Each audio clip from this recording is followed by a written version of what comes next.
Hello, hope you're going well. One of the jobs that we love to do with people, and one of the jobs that was sort of quoted, will include in the engagement this time around, is what's called a green box exercise. There's other terms for it, but basically, it's essentially just getting everything together so that if you pass away, the people left behind have an easier time of the admin side of it.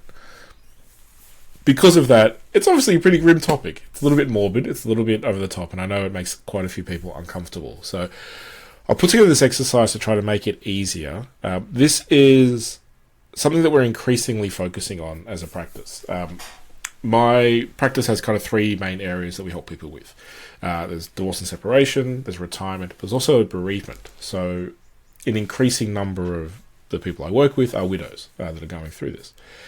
And one of the side effects or offshoots of that is that I see how hard it is when people pass away and things are a little bit chaotic, or the survivor doesn't have a really clear picture of where things are, what's next, what's required, all the different bits and pieces that have to be done. So it's made me a little bit of an advocate for having something like this in place and being very comfortable, aware of how uncomfortable it can make some people. So I'm trying to make it as easy as possible, hence this video. This is an evolving project, so I will be doing more videos and more details and more information around this because I'm coming to the realization that I want everybody I work with, by the end of our work together, to have this in place. And it's called a green box exercise because the idea is that you eventually have a green box within which are all of the documents, all of the letters, correspondence, administration, bits and pieces that the people you leave behind may need. And the reason for that is it minimizes their distress and their chasing things around, and it's just you leave them a note that says, with your will, if I've passed away, go to the green box, it's up in the cupboard, and everything in there, everything you need is in there. It just brings a great deal of peace of mind. But in saying that, it's a super morbid, super weird, super uncomfortable exercise. But if you are so inclined, it's a very, very productive exercise. Now, it's also a big job. So what I've got here, this is a spreadsheet we've put together. And the first thing I would say, we're collating a lot of personal and private information that hackers and people in the shady parts of the internet would love to have, because there's enough information here to impersonate you and hack you and essentially collect everything that they want from you. So my first piece of advice in this is either add a password to the document, not great, like it's still better than nothing, or print off hard copies. So I've formatted everything that you can print them off into an A4 sheet if you have a printer, print off hard copies, fill them out by hand and put them in the green box. Now this raises the other security question of if somebody gets into your house, they just have to take the green box and everything's there as well. I don't have a big solution for that. If you have a safe, it's very good to have this in the safe. If you don't, it might be worth investing in.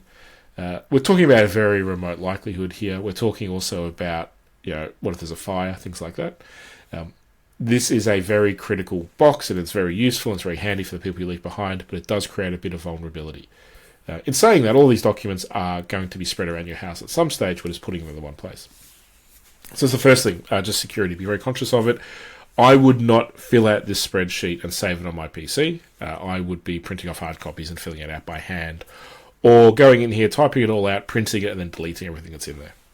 But what we have here, I've categorized the bits and pieces you should be collating into three areas. First one is personal, second one is life admin, and the third one is financial. Obviously, financial is my playground, but the personal and life admin, I think, is almost more important. And you'll see here, it's kind of a pretty straightforward list. So the personal side really begins with just having a start here document. And that document is almost an order of operations. So, if I've passed away, my start here document has a letter to my executor, and my executor just giving them instructions around what this is all about, how this works, and what it's for, and the process to take. And also just flagging, for me personally, my priorities through my estate settlement process. I have two kids. I want to make sure they're looked after. That's number one priority. And I know the executor that I've chosen will reflect that and reinforce that, but I just wanted to repeat it in the letter. Then if you have a spouse and partner or spousal partner, a letter to them is a very, very nice touch, I think. Handwritten is nice, but just starting to collect all these things. So it's the reason we call it a green box is because death box sounds a little bit too grim. But but that's essentially what it is. I recommend a letter to each child. A nice touch here can be writing a new letter to the child each birthday, just as a check-in. I think that can be a nice memento if you get to it. A memento list is a list of the different personal items you want given to particular people in the family or in the community. Normally sits outside the will, so these mementos are kind of lower in value. It's more of a personal thing. Then some copies of documents. So on a copy of your will, copies of your power of attorney documents, because of course you have a medical and financial power of attorney and an enduring one. Copy of an advanced health directive if you have gone through the process of building one with your GP. Copies of your super benefit nominations that you've provided to your super fund that have been witnessed by 2 non-beneficiary witnesses. A who should be contacted list, which is an unusual one, I think. When my mother passed away, we kind of wrestled with who to contact, in what order, and how to do that. Funeral and burial instructions, again, reflecting on my experience with my mother. They asked us questions around what her funeral preferences would have been. Now, my mother, maybe this is where some of this is coming from, she was a very prepared person. She wasn't terribly old when she passed away, but she had made it very clear to us what she wanted and how it would work. Any instructions that aren't in the will, your estate planning solicitor would have probably recommended you limit your instructions in the will to an extent and allow for extra stuff outside of this. You may not have this. This may not be included. You may not have some of these documents. You may not desire them. Personal property valuations is, have you had your jewellery valued? Have you had the artwork valued? Have you had somebody give you an estimate on the value of the wine collection or something like that? The coins, things like that. So you collate all of them. Life admin, your executor or your next of kin will benefit from having copies of your passport, birth certificate, and driver's licenses if you have it. Do not have these certified.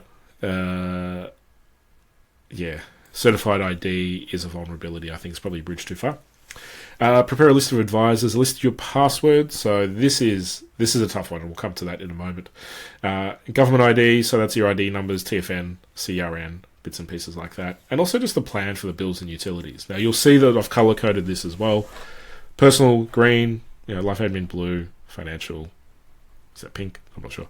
And I've color-coded the tabs down here. So what I'm going to do is I'm going to finish this summary video and then I'll record new videos for the different areas so we can chop it up. But so that's the life admin side. Financial is really just giving them the lay of the land on your money position. So a list of your bank accounts, credit cards, loans, rewards, point accounts, any bank-ish kind of account or holdings. Details on your superannuation, your life insurance, your other insurance policies.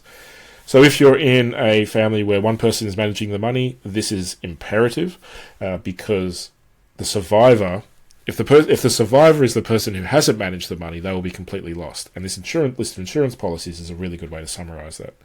It's also very handy if you look to review them each year. You have a list to work off. It's a very good strategy to just try to keep overall costs down. If you have a family trust, an SMSF, or a company, we're looking for details of them. So we're looking at the name of the entity, who is in the responsible positions within the entity, the documentation around it, ABN, TFN. Even as I'm saying all of this, it's probably becoming quite an overwhelming job, and it is a big job. This is not something you do in a weekend. But what I would encourage you to do is, if it's a big job for you to do and you know where everything is, how hard do you think it'll be for the people that are left behind? So that's why we do the hard, heavy lifting now. Trusts and SMSFs will have a trust deed that governs how that is operated. Companies have constitutions. We look for copies of them to be collated as well. CGT register is something that's a little bit unusual, so I look forward to going through that. And also tax returns. Best practice is the last 2 years' worth, and then every year when you refresh this box, you get rid of the year prior. I'll stop the summary there. Covered a fair bit of ground there, but the takeaway is that this box is essentially a final gift you're leaving to the people you leave behind, of just making their experience in that haze of grief and loss as straightforward as possible, the admin side at least, and they can focus on the emotional, the grieving process. All right, I'll leave it there and hop back in and we'll record the specifics.